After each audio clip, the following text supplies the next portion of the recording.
예, 이번 시간에는 그 지명에 적천수 지명의 1장 제5절 지명에 있는 명조를 한번 보도록 하겠습니다. 자, 첫 번째 명조입니다. 자, 신묘년 정유월 경오일 병자시에 있는 이 사주인데요. 이 사주 명조는 고종 황제의, 그러니까 우리 조선이 아니라 중국의 그 황제의 그 명조입니다. 좀 어려운 것 같아요. 이 말들이 한번 볼게요. 황제의 명조라든지 좀 어렵습니다. 자, 일주가 경금입니다. 일주가 경금이고요. 일주가 경금입니다. 자, 한번 볼게요. 아무튼 특색을 보시면 경금, 경금이 금이 하나, 둘, 세 개가 있고요. 화가 하나, 둘, 세 개. 금이 전부 이 화로 둘러싸여 있죠. 정화, 오화, 병화로 다 둘러싸여 있고 경금, 신금, 유금, 그 다음에 묘, 목이 하나, 수가 하나, 토가 없네요. 자, 한번 볼게요. 토가 없는 상태. 천간, 경신, 병정. 자, 천간에 병과 병화, 그 다음에 신금, 그 다음에 경금, 정화 이렇게 있죠. 경신, 병정 이렇게 천간이 있고요. 이 천간이 있고 정배, 화련, 축음. 자, 정배가 무슨 뜻일까요? 자, 여기 보면 정배가 큰 의미가 없죠. 그냥 바르게 배치되어 있다라고 이렇게 보시면 될 것 같아요.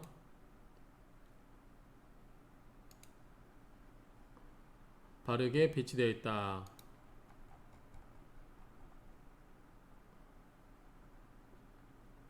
그냥 직역할게요. 천간이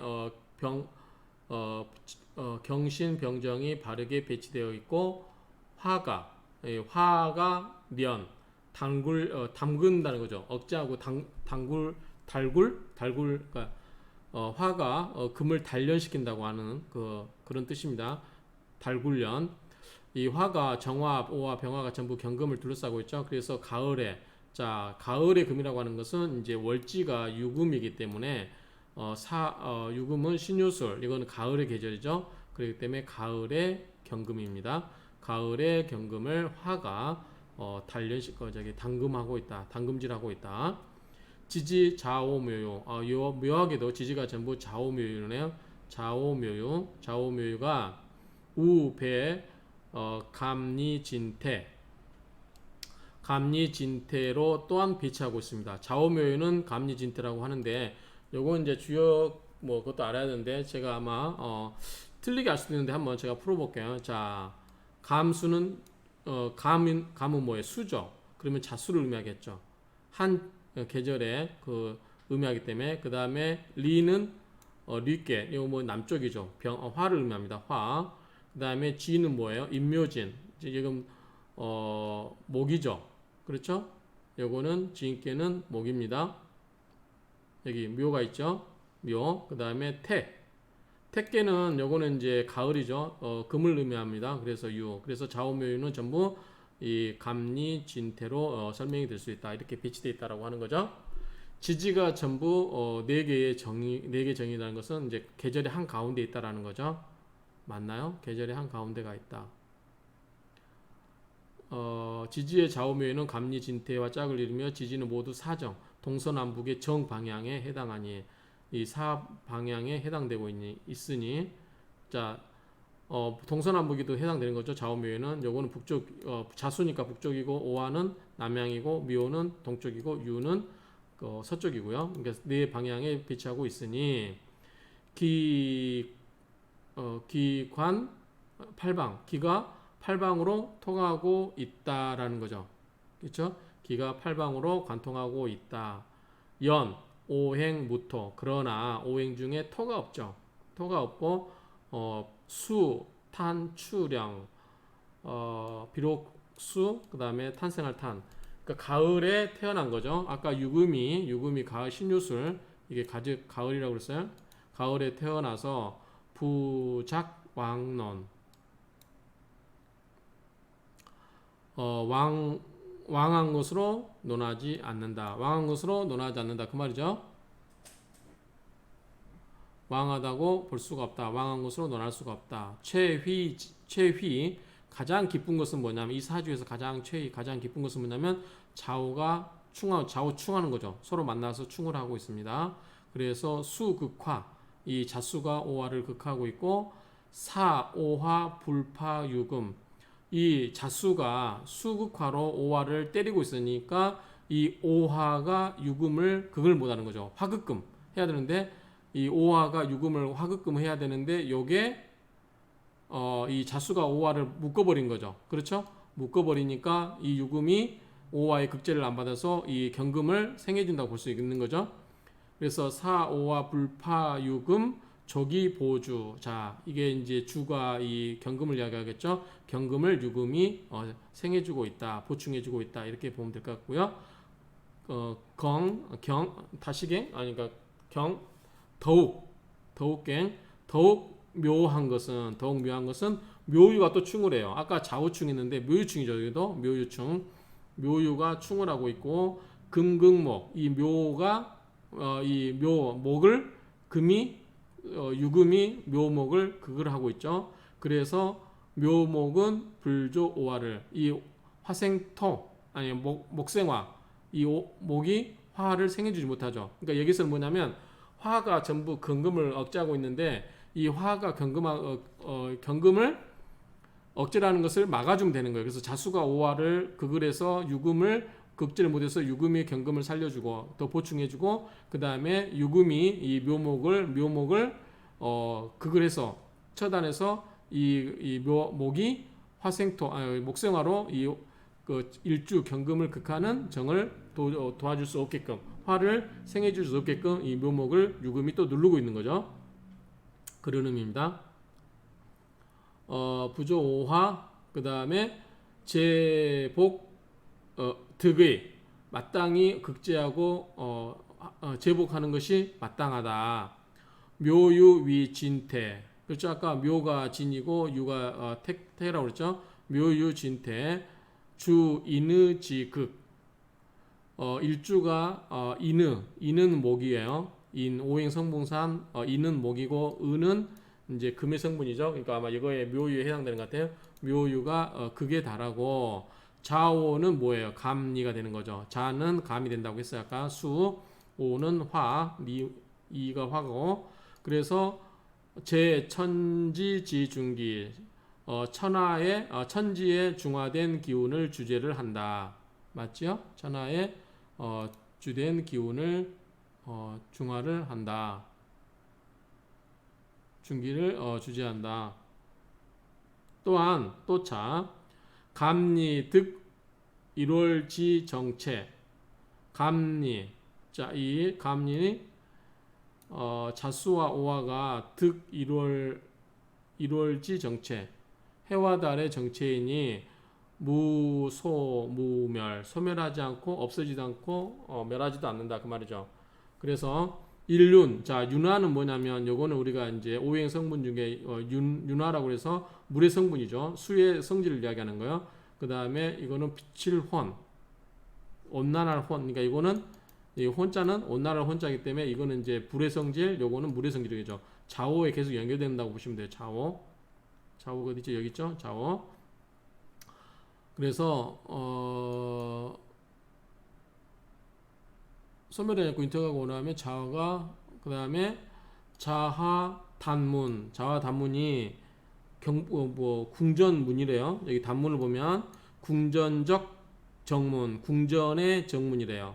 궁전의 정문 단문이 그래서 궁전의 정문에 앉아서 그렇게 해석할 수 있어요. 궁전의 정문에 앉아 있다. 그러니까 자화가 궁전의 정문에 있고 수제기화. 자 수화기제는 원래는 이제 수가 뭐가 있어요? 밑에 있는 거죠. 밑에 있고 그 다음에 화가 위쪽에 있죠. 왜냐하면 화는 위로 올라가고 수는 밑으로 가라앉으니까. 근데 이게 섞여 있어야 돼요. 수가 이렇게 해서 한 번씩 돌아가는 거 그 기제를 이룬다는데 그 수화가 기제를 이루고 있고 소위 그래서 팔방 빈복 팔방에서 여러 군데에서 빈복은 이제 외국에 사시는 보면 될 것 같아요. 외국에서 오는 사신 또는 아주 이제 외국이라고 하기 그렇지만 중국이 넓은 땅대다 보니까 각 토색처럼 지방에 있는 그러한 손님들이 귀한 손님들이 오는 거죠. 그런 손님들이 와고 그 다음에 사해유동 자 바유자니까 사해유동은 이제 네 군데 바다니까 여러 모든 곳에서 함께하고 사해에서 함께하고 금마주연 자 황금말과 붉은 솔개 지게가 뭐 그렇습니다. 황금말과 금색의 말과 붉은 솔개 그러니까 이건 뭐냐면 그 뛰어난 신하들을 이야기한다고 보시면 될 것 같아요. 지금 황금색 말과 붉은 솔개인데 이게 훌륭한 그 밑에 신하들 관리들이 또 모여들고 판도진해 자 판도는 뭐냐면 핍지 국가 강력 이렇게 돼 있죠. 그래서 이것도 뭐냐면 나라 안으로 이제 관리들이 몰려들었다 이렇게 해석을 했네요. 이렇게 해석되고 그 다음에 백랑원토 흰색의 이리와 으뜸인 토끼 이제 일부 다른 책에 보니까 이게 현토 검은색 토끼로 이렇게 해석하신 분이 이렇게 써야 된다고 원문이 이렇게 된다고 있는데 어쨌든 이 흰 일이나 이 원토 이런 건 뭐예요? 전부 상스러운 동물들을 의미한대요. 그러니까 이제 나라가 잘 되기 위해서 여러 이제 신하들이 모여들고 짐승들조차도 이제 상스러운 동물들이 모여든다 그런 의미 같아요. 그 다음에 함기부도 지중 그러니까 이제 짤함인데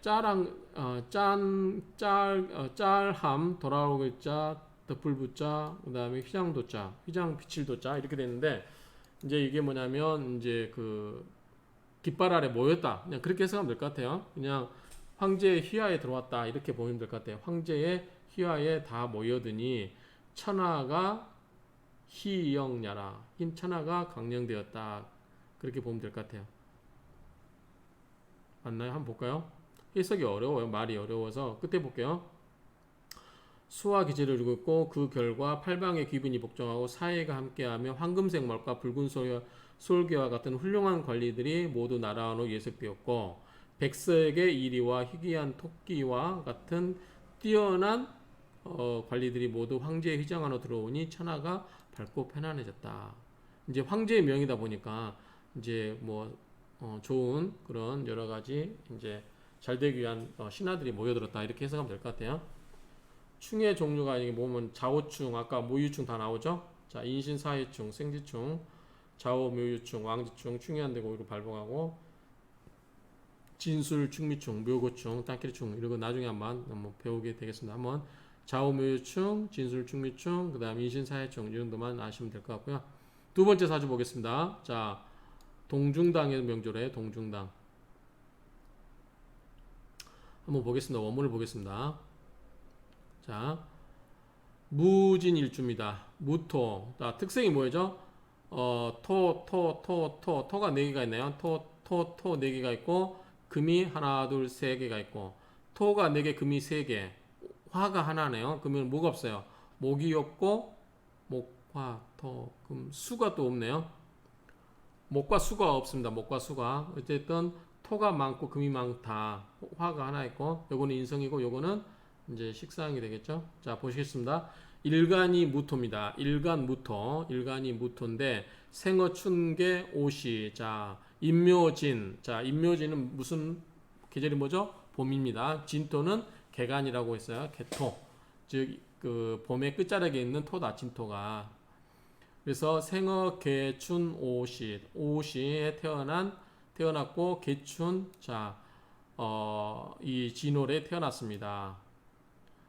사호왕상 마치 뭐예요? 비견 이게 무토일주가 토가 3개나 되고 이렇게 있기 때문에 굉장히 왕한 것처럼 보인다는 거죠. 사후왕상 왕상한 것처럼 보이나 그러나 춘시허토 봄에 허망한 토다. 봄에 허망한 빈토이기 때문에 비유 6구월 지시랴 6, 9월에 실한토만 못하다. 실한토에 비교할 수가 없다. 그 말이죠. 차 또한 양진.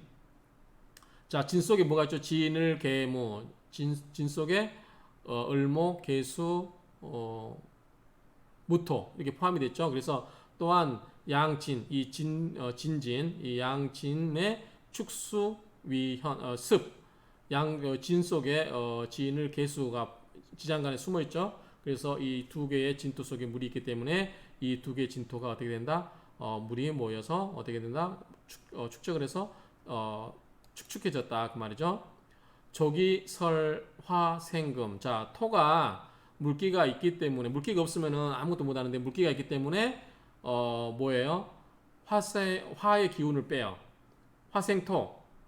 그러니까 토가 말라 있으면은 불길이 있어도 의미가 없는데 토가 촉촉하고 물기가 있기 때문에 그거를 말리려면 불의 기운을 빼야죠. 그래서 설화 불의 기운을 빼고 생금 땅이 촉촉이 젖어 있기 때문에 또 금을 생해줄 수가 있어요.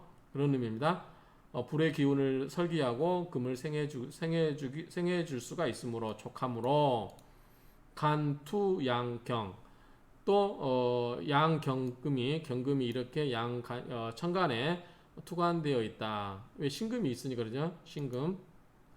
쥐의 신진. 자, 쥐는 신자진으로 회합을 하는 거죠. 지진은 신자진으로 회합을 하고 그러면 뭐예요? 일주가 너무 설기를 당한다.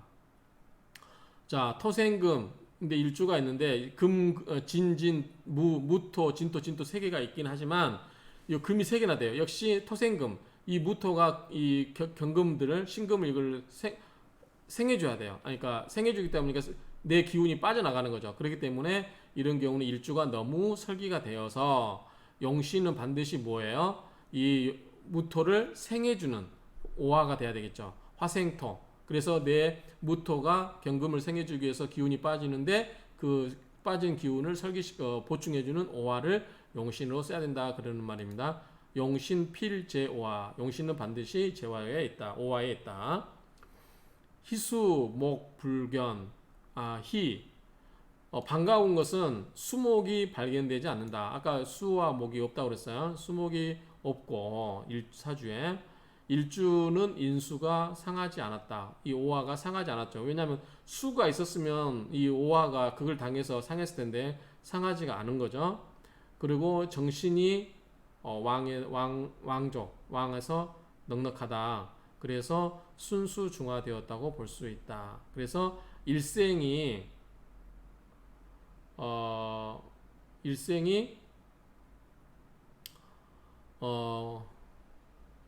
풍파가 없었죠. 일생이 뭐요? 일생이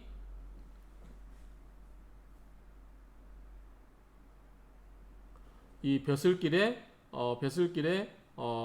있었고 이제 바다처럼 넓었다니까 벼슬이 있었고 그 다음에 풍파가 없었다 이거죠.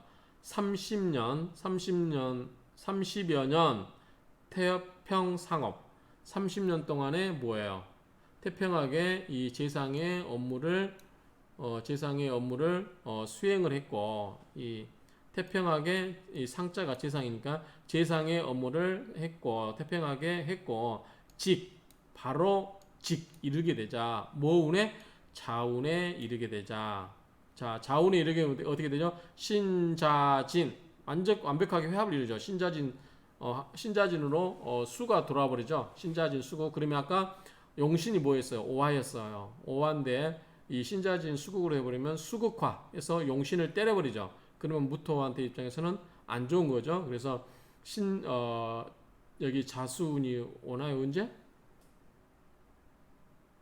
여기 늦게 오는데 이 자수운의 회수국 신자진으로 수국을 이루면서 불록 죽게 되었다라고 합니다. 수이 8순이라 이미 수명이 80이었다. 한번 볼까요? 1대, 10대, 20대, 30대, 40대, 50대, 60대, 70대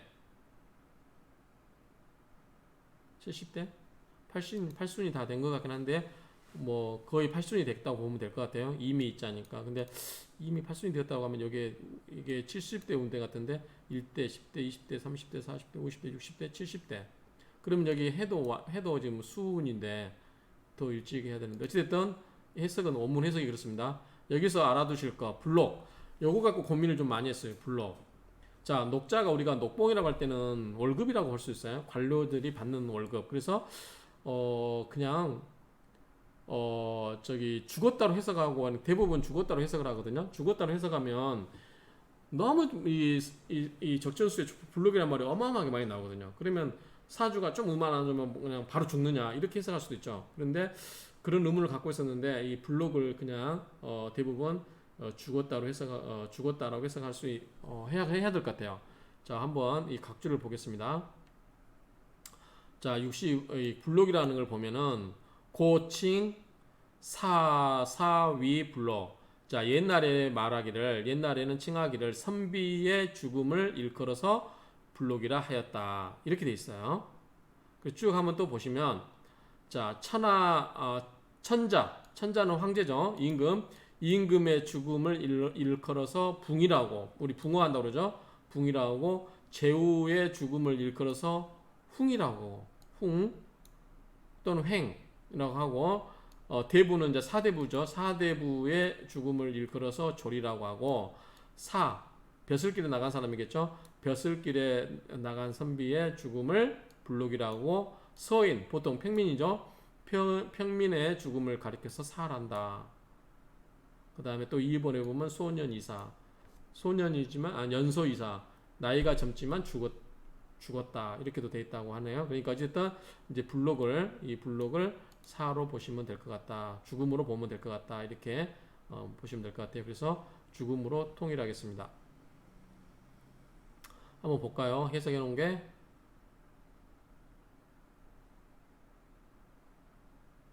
벼슬길에 풍파가 없었으며 30년간 이미 팔순이었다.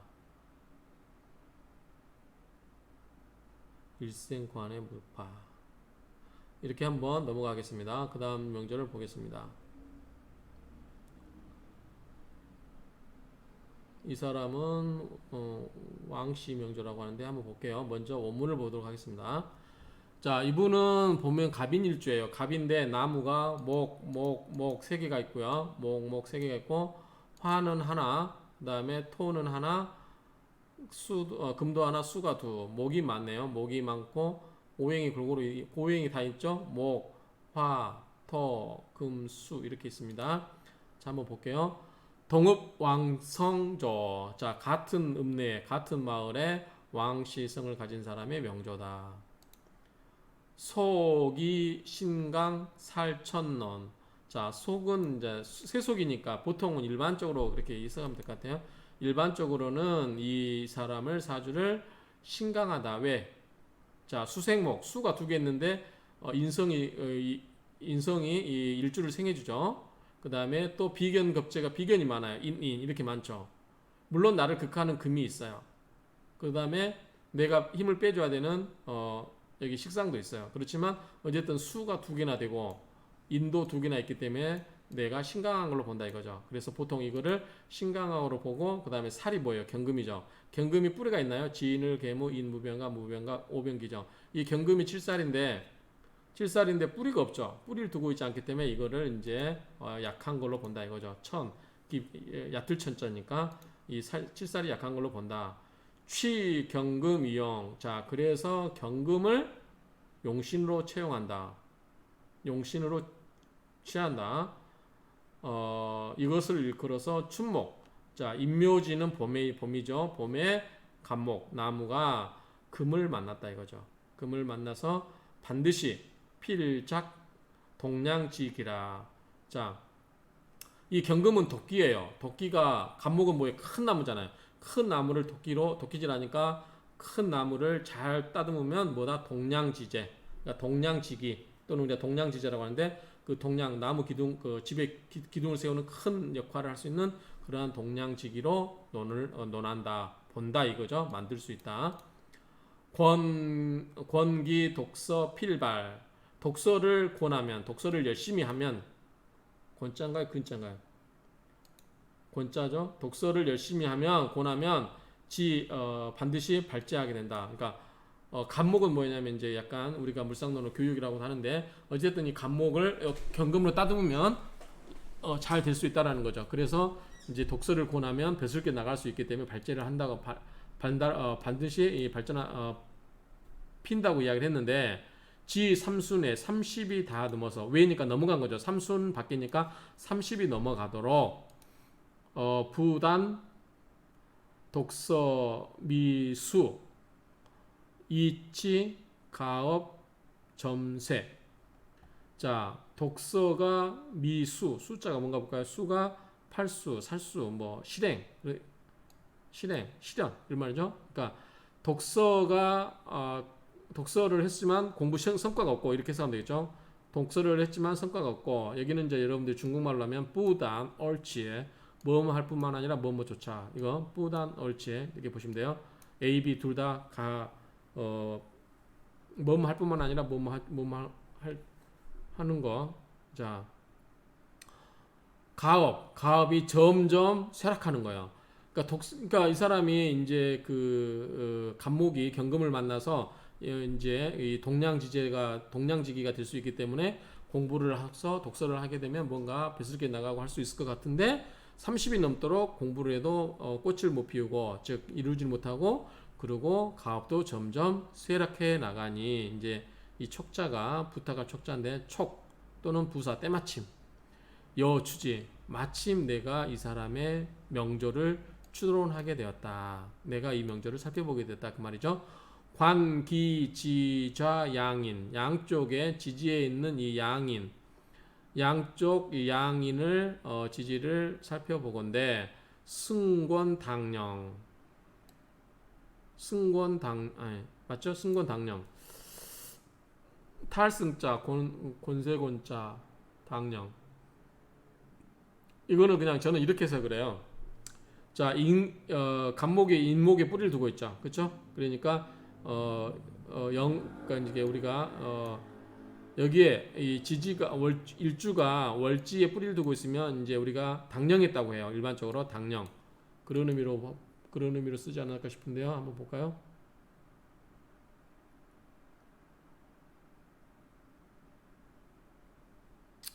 뭐 별로 의미가 없는데 실령을 주관했다. 실령을 당령했다니까 같은 이야기죠. 자, 일주가 이 월지에 뿌리를 두고 있으면 우리가 당령했다라고 보통 이야기를 하니까 승권 권세를 잡고 권세를 타고 실령을 당령했다. 그다음에 간투 양임 양쪽에 임수가 투관을 했죠. 이제 이걸 보면은 임수에는 없고요. 진토 속에 개수가 있죠. 이 개수가 이 임수 천간에 수로서 투관을 했다라고 보는 것 같아요. 간투 양임 생조왕신. 자, 이것이 수가 이 이거 진 속에 있는 개수로부터 이것이 투관되어서 천간에 투관돼서 이것이 수생목으로 일주를 생하여 주고 일주를 생하여서 왕신이 되게 하고 연지지 진토 연지의 진토는 곧 수지고라 수의 창고다라는 거죠. 아까 진을 계무라고 했어요. 그래서 이제 수의 창고다라는 뜻이에요. 맞죠? 수의 묘고이고 그 다음에 목의 역이다.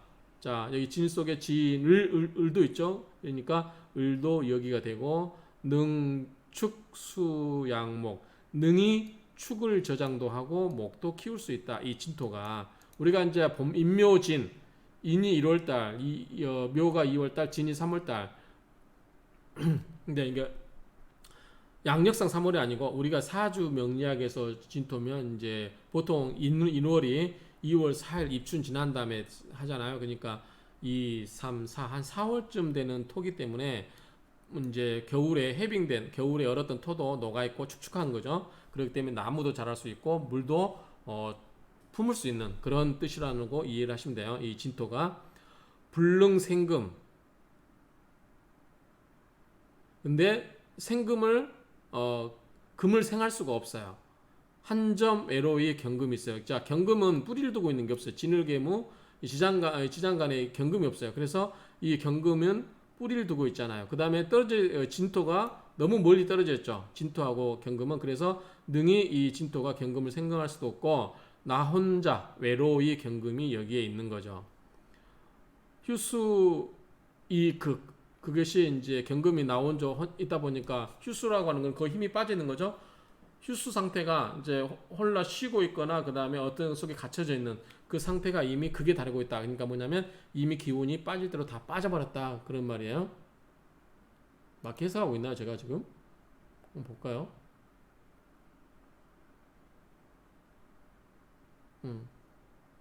맞는 것 같아요. 경금은 휴수 때문에 이미 극하고 휴수의 극해에 이르게 되고 또 오화가 적지. 이 오화가 뭐야? 또 경금을 또 적으로 삼고 있어요. 화극금이잖아요. 그러니까 이 경금이 역할을 잘해야 이 간목이 다듬어져서 뭐 동량지제가 될 수 있는데 이 전부 경금을 생해준 게 하나도 없고 나홀로 혼자 외로이 뿌리도 안 듣고 나홀로 떠 있는 상태에서 오화의 극을 받고 있으니 얼마나 이 경금 입장에서 답답하겠어요. 그 이야기입니다. 임수 설지 또 경금 금생수 임수가 또 금의 기운을 쫙쫙 빼버려요. 수생목 아니 수생목 금생수 이 금의 기운을 또 빼가니까 정말 이 경금이 아무 무력해져. 무력합니다. 정말 나를 도와준 건 하나도 없고 나를 극하는 거 오화와 내 기운을 빼가는 임수 내가 극해야 되는 임목으로 가득 차 있고 그러니까 정말 경금이 너무 무력한 거예요. 그래서 불유 무용 그래서 용신이 될 수 없었다. 용신의 역할을 할 수가 없었다라고 하는 거예요. 쓸 수가 없었고 오히려 위생수지병 오히려 수를 생해주는 병이 되어버렸다. 대범 왕지 극자 왕이 이제 대개 왕성함이 극에 이르게 되면 그게 그러니까 최악의 이제 왕성함이 극에 이르게 되면 마땅히 설기를 시켜주고 불이 극을 해서는 안 된다. 지금 무슨 말이냐면 불이 정말 활활 타오르면 불을 끄기 위해서 물을 부으면 어떻게 돼요? 오히려 더 활활 타버리는 그런 현상이 생기죠. 그런 말입니다.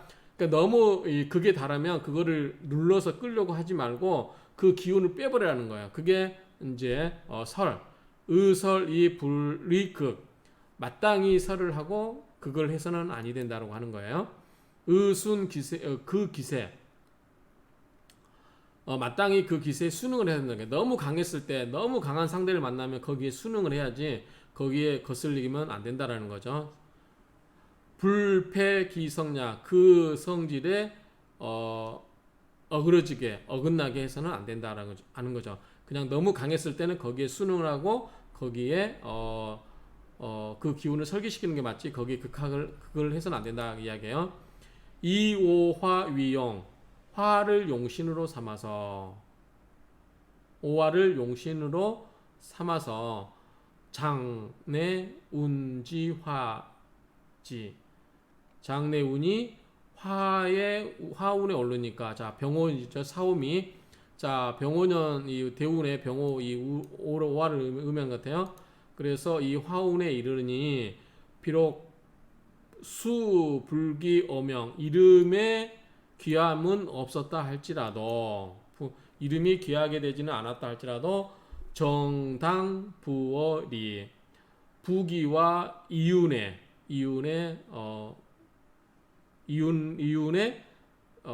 당하게 되었다. 즉 거기에 순응하게 되었다니까 돈을 벌었다는 얘기입니다. 당자가 장차 장내장자로 이제 해석을 하는데 어쨌든 이 돈을 벌었다는 뜻이에요. 그러니까 이름을 명예를 얻지는 않고 오히려 돈을 벌었다라고 하는 거죠. 왜? 화의 운이 강할 때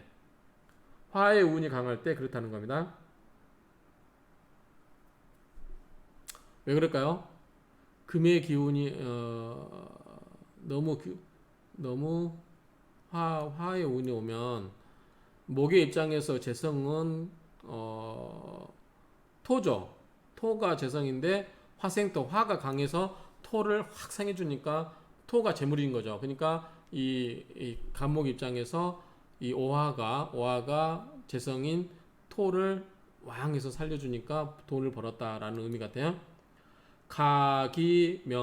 가기명 취일이 이름을 포기하고 즉 명예를 포기하고 이익을 추구하는 게 이익을 취하는 게 가하다 마땅하다 해야 된다 그런 의미 같아요.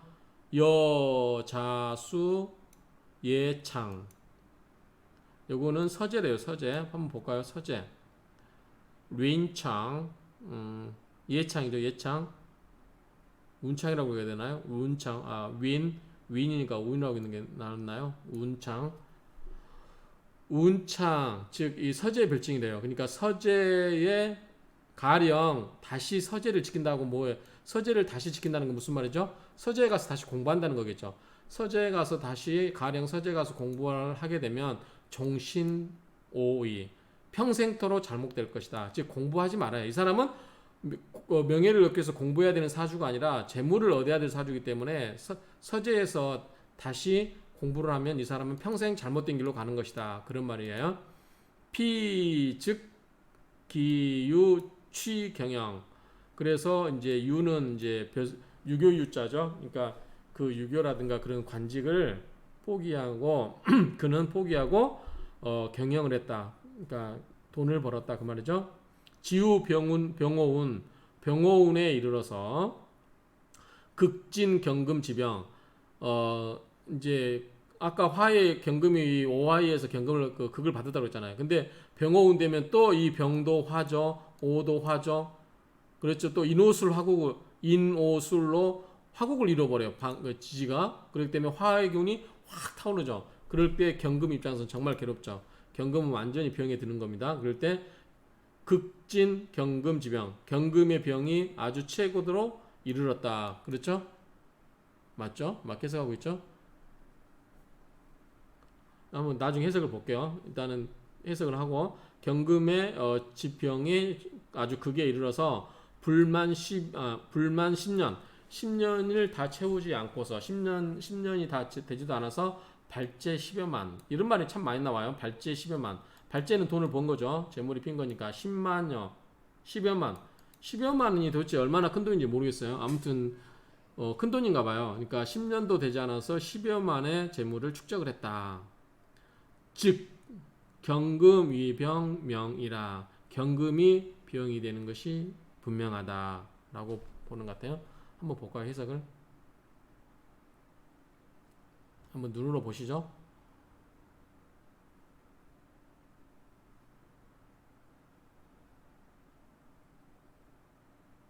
여기서부터 읽을까요? 오화를 용신으로 삼고 향후 운이 화운에 이르면 비록 귀하지는 못해도 부유할 수는 있다.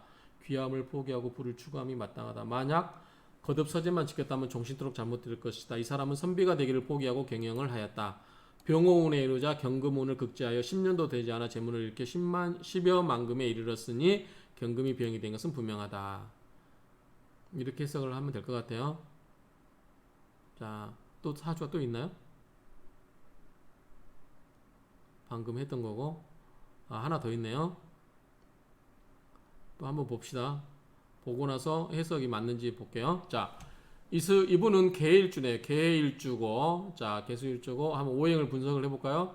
목이 하나 화가 없죠. 뭐 화가 없고 그 다음에 토가 뭐예요? 토도 없네요.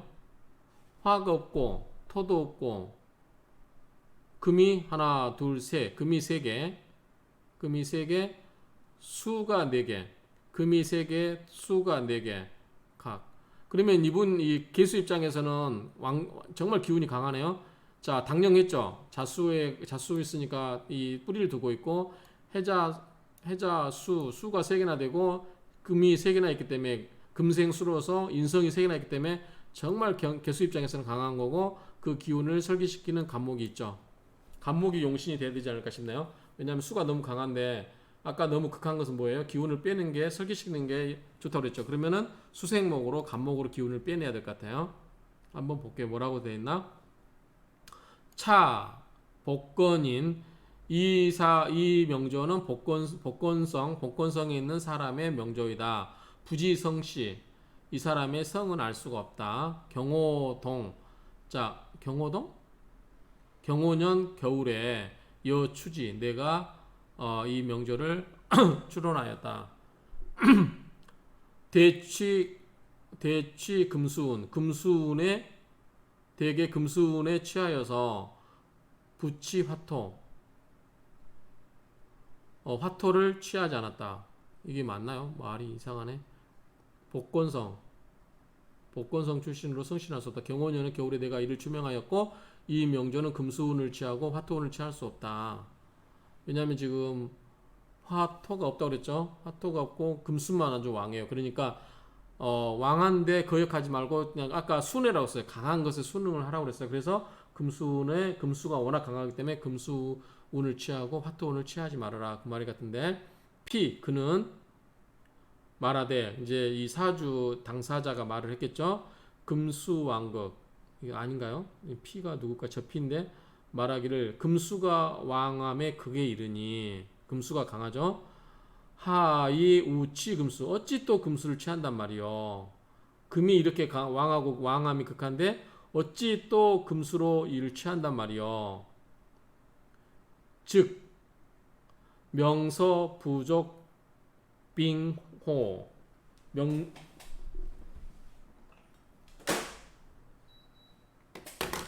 명서가 증언 이 기댈병이죠. 의지할 병 기대하는 그 저기 이 명서의 이 이론을 기대하는 것이 부족하지 않겠어 그런 말이겠죠. 아마 맞는가 볼까요? 금수가 왕하에 거결했는데 무엇 때문에 또 금수를 취하는가? 그렇다면 명수는 믿을 만한 것이 못 되는가? 같은 말이죠. 그 명서는 믿을 만한 것이 못 되는가? 서왈 명서가 가라사대 왕즉의설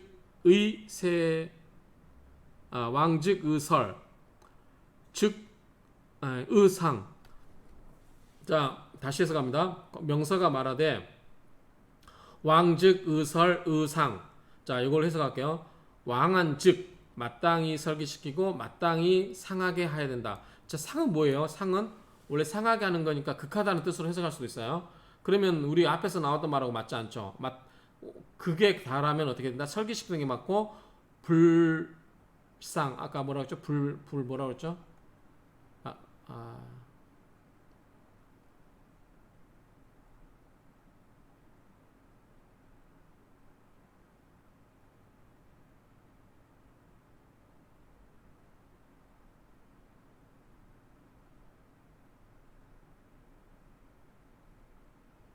사주에 나온 건가요? 일단 넘어갑시다. 그러니까 아까 나온 분명히 말 그 앞에 저기 그 극함에 왕이 극하면 따라가야지 거기에 맞서지 말라고 그랬죠. 그래서 이 상하면 말이 안 맞는 것 같아요. 그러니까 그 아까 그 논리더라면 왕한 즉 마땅히 설기시키고 마땅히 손상시켜야 되라. 손상시킨다는 건 뭐냐? 그거에 대해서 맞선다는 거죠. 극하는 거죠. 이렇게 하면은 아까 논리하고 말이 안 돼요. 그래서 자, 우리 여기 3인 공저에 보면 이거에다가 불자를 넣어야 된다는 거예요. 아까 그 논리대로 한다면 그 논리 같아요. 이제 그 책에서 그렇게 받고 있지 않는데 여기에 당연히 불자가 없지만 불자를 넣어야 된다. 아까 우리 김정의 왜 2인 3인 공저에서 이렇게 불자를 넣어야 된다라고 해야 돼요. 문맥상.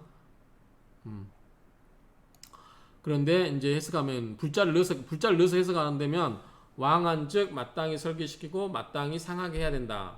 그러면 논리적으로 맞지 않죠. 왕하면 설계시키고 거기에 맞서지 말라고 했기 때문에 그래서 이제 불자를 넣으면 왕한 즉 마땅히 설계시키고 마땅히 상하게 해서는 안 된다. 즉 맞서서는 안 된다. 이렇게 해석하면 불자가 맞는 것 같긴 한데 뭐 정확하게 원문은 뭐 모르겠습니다. 그래서 일단 이런 불자가 현재 원문에는 없다. 그렇지만 불자를 넣은 게 마땅하다고 하는 의견이 있습니다. 금만국 금수 지금 국에 금수가 막 가득 찼다. 반취 금수 오히려 금수를 취하는 것은 뭐뭐이다. 명서무빙의라 명서가 명서의 근거가 없을 것이다. 라고 이제 대드는 거죠. 피가 그가 그렇게 맞서는 거죠. 여왈 여기는 임철조 선생이겠죠. 임철수 선생 왈 명서가 하위 무빙 어떻게 근거가 없을 수 있겠습니까? 어찌 근거가 없겠습니까? 개인 불능 식 명중 오행지 오묘이 모두겠자니까 모두가 인한다, 까닭이다, 불능, 알 수가 없다, 식, 안다. 즉 명조 중에 오행에 오묘함이 오묘함이 있는 것을 능히 알지 못할 뿐이기 때문에 그렇다. 즉 많은 사람들이 대개가 명조의 오행에 오묘함이 있음을 알 수가 없기 때문에 그렇다라고 하는 거죠. 차, 조, 수왕, 봉금. 이 명조는 수가 왕하고 보면 수가 왕하고 금을 만났어요. 아까 수가 이렇게 많고 또 금을 만났어요. 기세 충분. 아주 이 기세가 넘치고 충하고도 막 달리는 거죠. 일점 간목 고부. 하나의 간목이 있어요. 그런데 간목이 뭐예요? 간목이 뿌리가 있나요? 없어요. 한 점의 간목이 말을 꽂죠. 말라 비틀어져서 둥둥 떠다니고 있어요. 그래서 물이 많으면 그 위에 큰 간목이 그냥 둥둥 떠다닌다 이렇게 생각하시면 돼요. 근데 왜 마른으로 썼을까요? 이게 잣수의 간목이면 물기를 빨아들일 수 없는가요? 겨울이 얼음물이라서 그런가요? 어쨌든 그 말은 간목이 말라서 둥둥 떠다니고 난설수기 그 기운을 빨아들일 수가 없다. 이제 마른 나무라서 그런 것 같아요. 간목이 뿌리를 딱 땅에 들이고 있어서 그 땅에 물기를 쫙 빨아들이고 있어요. 힘이 있는데 그냥 물이 너무 많이 있고 뿌리가 없고 간목이 뿌리가 없다 보니까 그냥 둥둥 물에 떠다니다 보니까 그 물의 기운을 빨아들이지를 못한다. 이렇게 해석하시면 될 것 같아요. 난설수기 그 수의 기운을 빨아들일 수가 없고 여지기류 그 흐름을 그치게 할 수가 없는 것과 같다. 반성수완 그래서 오히려 물의 환란을 만났다. 그렇죠? 간목이 물에 둥둥 떠다니니까 자기 의지하게 관계없이 그냥 둥둥 떠다니는 거예요. 그래서 그 물의 환란을 만난 것과 같다.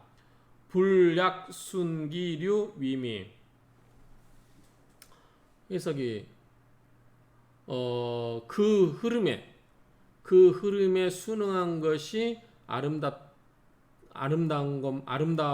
그 물의 흐름에 따라가는 것이 아름답다라는 뜻이에요. 결국은 아름답지 아니한 것만 못하다 하니까 맞죠? 볼까요 한번? 그 흐름에 순응하는 아름다움만 못하게 된다. 그러니까 순응을 하라는 거예요. 그러니까 그 순응의 아름다움만 못하다고 하는 거니까 그 흐름에 순응한 것이 아름답다는 게 결국은 초운, 개해운에 자 수가 강한데 또 초운의 개해운이에요. 개해. 또 개수, 해수, 임수 다 수운이죠. 초운, 개수운에 조기왕신 또 이 일주를 강하게 해주죠. 수기운이 음비유여. 음비는 이제 그 조상의 음덕을 말해요. 한번 볼까요? 음비 76번 그늘름 덮을비. 그러니까 음비는 여기 보시면 보우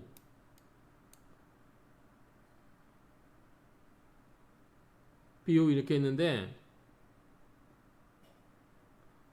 일단은 불이 꺼졌네. 잠깐만 켜고 오겠습니다. 12시 저녁 12시가 넘으니까 꺼져버리네요.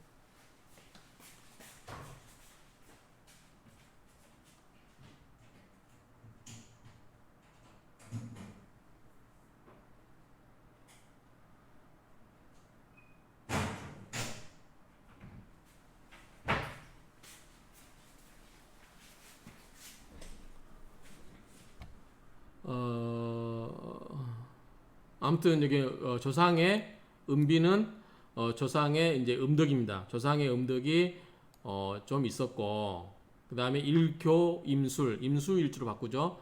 여기 임수일로 바뀌니까 수불통근 자 수가 이제 토가 되다 보니까 수가 통근을 못하는 거죠. 수가 통근을 하지 못하자 역기세 그 기세에 역하게 되었고 이제 거스르게 되었고 형모병견 형은 이제 그 고초겠죠. 이제 형벌적으로 고초고 모는 이제 가산 뭐 재물이 없어서 힘든 거 이렇게 해석이 되면 될 것 같아요. 형은 이제 뭐 뭐 옛날 같으면은 관에 가서 좀 뭐 이렇게 고초를 겪는 거, 그 다음에 모는 재산이 탕진되거나 이렇게 해석하면 좋을 것 같아요. 병이니까 같이 나타났다, 같이 보였다. 그러니까 형모를 겪게 되었고, 신유경신 둘다 신유경신 둘 다 뭐예요? 전부 금이죠.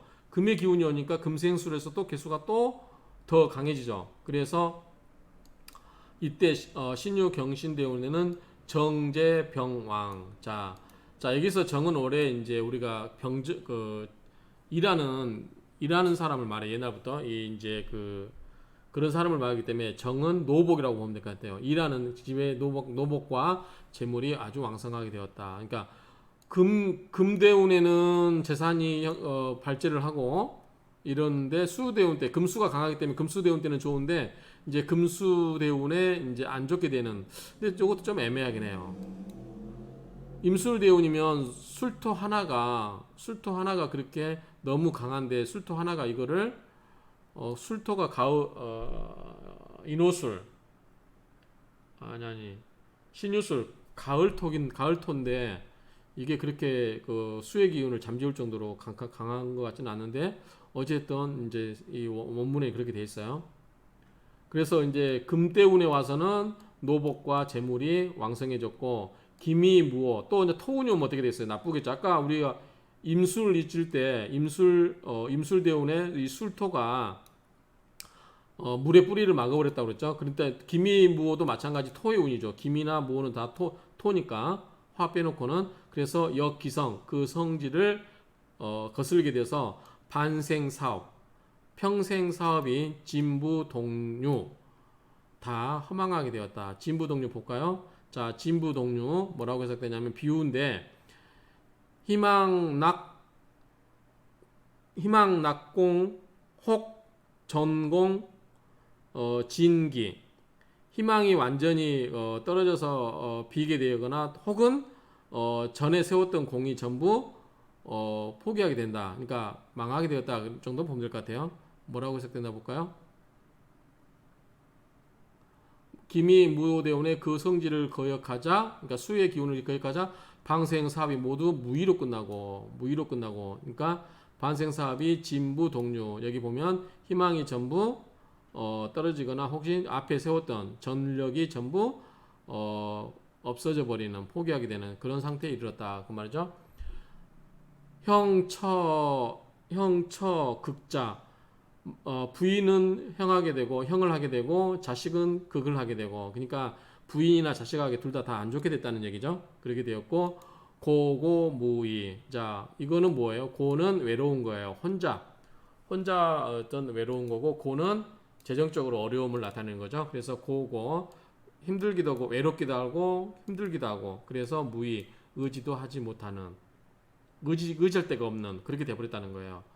그러니까 금수가 강할 때는, 금수운이 왔을 때는 좋았는데, 그에 거슬리는 토의운이 왔을 때는 안 좋게 되었다라는 뜻이에요.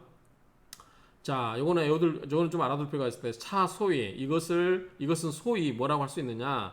곤륜지수. 자, 곤륜은 중국의 이제 우리 풍수에서 말하면 이제 곤륜산이 이제 수의 흐름이 뭐 이제 강의 하천으로 보는 거죠. 곤륜산, 곤륜의 물이 가순이 불가영야라. 곤륜의 물은 수능을 할 뿐이지 거역해서는 안 된다. 거역할 수는 없다. 수역지기, 수능하고 역하는, 거슬리는 것의 이치, 뒤틀은, 즉 이치는 불가부지라. 알지 않으면 안 된다 그 말이죠. 자, 한번 볼까요? 자, 곤륜의 물은 수능해야지 거슬려서는 안 된다 하였으니, 수역의 이치를 알지 않으면 안 된다 그 말이죠. 자, 정리를 한번 볼까요? 해석해 놓은 거 볼까요? 한번 눈을 읽어보시죠.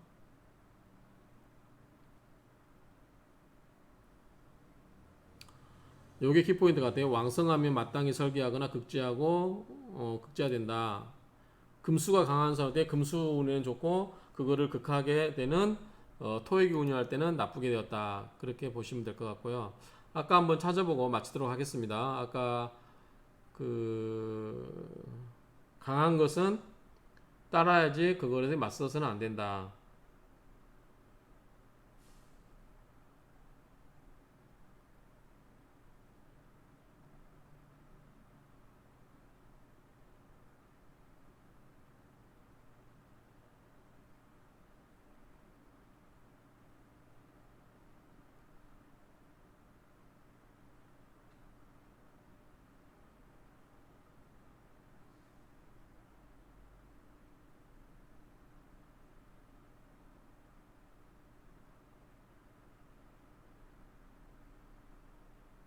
없네요.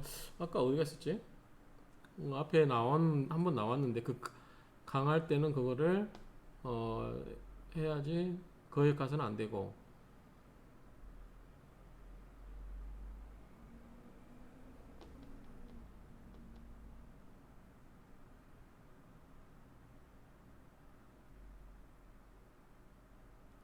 여러분도 한번 지금 보시면서 이 한번 찾아보세요.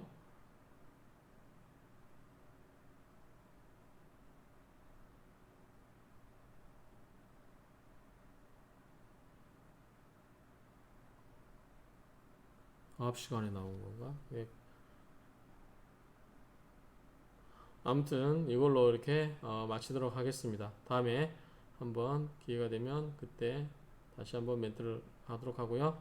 어쨌든 이게 빨간색으로 차 소위 권륜지수 가순이 불가영야라 이렇게 권륜산의 물은 수능을 해야지. 그러니까 권륜산의 물은 큰 물이기 때문에 거기에 대해서 따라가야지 거기에 대해서 거역하면 안 된다라고 이해를 하시면 될 것 같습니다. 제가 좀 공부가 깊지 않 저기 공부를 많이 안 한 상태에서 강의를 하다 보니까 좀 버벅거리긴 한데 그래도 여러분들한테는 맞는 것 같죠? 너무 혼자 제가 막 빨리 해버리면 여러분들이 따라오기 힘들겠는데 어쨌든 저랑 비슷하게 같이 가시면 될 것 같고 같이 고민하면서 이렇게 진행했으면 좋겠습니다. 감사합니다.